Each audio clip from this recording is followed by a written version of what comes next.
When I first started experimenting with this crank grinder, I was using my crane with a set of solid hangers to the crankshaft. With the electric lift, it was not that easy to get lined up. It was fine, but I decided to build a crankshaft sling with a couple of bungee cords. These are probably about 30-inch bungee cords with a couple of nice little hooks. And then what I like about it is you can slide your crankshaft in. Everything just has to be approximate, because with the bungees you can easily adjust and hold your crankshaft in whatever position you want to mount or dismount.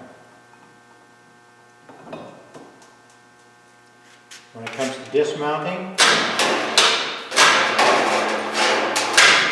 you won't know where to be exactly, but you just crank your holder out until everything's hanging loose, and then you can pick it up until it tensions up. And you can see it tension up. There it goes. And you can back off and pull it out. Makes it fairly nice and convenient for an old guy like me anyway. Thanks for watching.